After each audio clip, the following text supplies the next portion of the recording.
కారం రంగు రుచితో ఉంటుంది. ఆచి మిరపపొడి అదరగొట్టే కారం రంగు రుచి.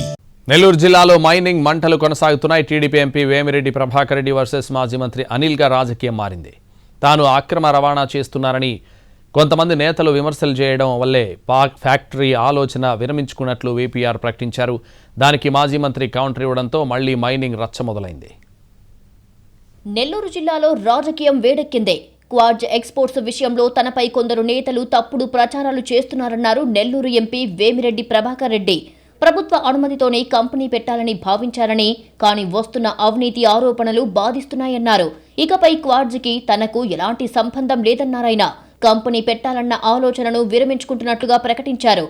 చట్టబద్ధంగా ఈ ఏడాదిలో తన కంపెనీల ద్వారా 19,000 టన్నులను ఎక్స్పోర్ట్ చేస్తే తాను కోట్లు కొల్లగొట్టానని ఆరోపణలు చేయడం సిగ్గుచేటన్నారు. జగన్ నెల్లూరు జిల్లా పర్యటనకు ఒక్కరోజు ముందే ఈ నిర్ణయం తీసుకున్నారు వేమిరెడ్డి ప్రభాకర్ రెడ్డి. మరోవైపు 400 కోట్ల వ్యయంతో కంపెనీ ఏర్పాటు చేసేలా చైనాకు ప్రత్యేక బృందాన్ని పంపించామన్నారు వేమిరెడ్డి ప్రభాకర్ రెడ్డి. తన కంపెనీల ద్వారా క్వార్జ్ను చైనాలో క్రూసిబుల్స్ తయారీలో ఇన్నర్ లేయర్, ఔటర్ లేయర్ కు ఉపయోగకరంగా ఉంటుందా అని టెస్టింగ్ కోసం పంపామన్నారు. అయితే ఈ ఆరోపణలతో ఇక కంపెనీ ఏర్పాటు ప్రయత్నాన్ని విరమించుకుంటున్నట్లుగా ప్రకటించారు. ఫ్యాక్టరీ పెట్టేందుకు ఎవరైనా ముందుకు వస్తే సహకరిస్తానన్నారు. ఈ ఫ్యాక్టరీ సోలార్ ప్యానెల్స్ తయారీకి క్వార్జ్ ఎంతో ముఖ్యమని, ఇండోసోల్ సోలార్ కంపెనీ కూడా ఎంతో మంచిదని చెప్పారు వేమిరెడ్డి ప్రభాకర్ రెడ్డి.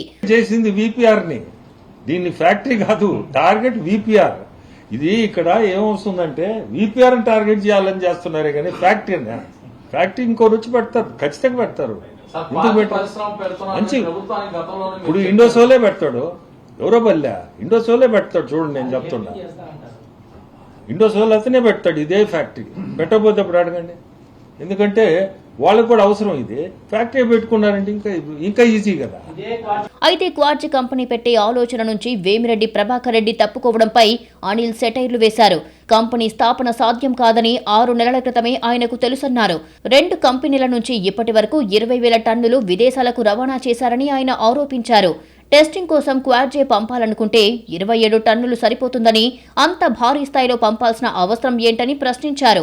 ఇప్పటికీ కూడా మైనింగ్ రవాణాలో 20% కమిషన్ వేమిరెడ్డి ప్రభాకర్ రెడ్డికి వెళ్తుంది అంటూ మరో ఆరోపణ చేశారు అనిల్. విడమరిచి మంచి ఫ్యాక్టరీయా, ఏం ఫ్యాక్టరీ? ఆ ఫ్యాక్టరీ 6 నెలల క్రితమే చచ్చిపోయింది. ఆ ఫ్యాక్టరీ ఇప్పుడు కాదు, అది 6 నెలల క్రితమే ఆ ఫ్యాక్టరీ రాదన్న సంగతి వాళ్ళకి తెలుసు. కానీ కప్పిపుచ్చుకునే దానికి అన్ని కూడా చెప్తా, ఏం పర్లేదు, నిదానంగా దాని గురించి సెపరేట్ గా చెప్తా. మొత్తానికి విమర్శలు ప్రతి విమర్శలతో నెల్లూరు జిల్లా రాజకీయం మరోసారి హీటెక్కింది.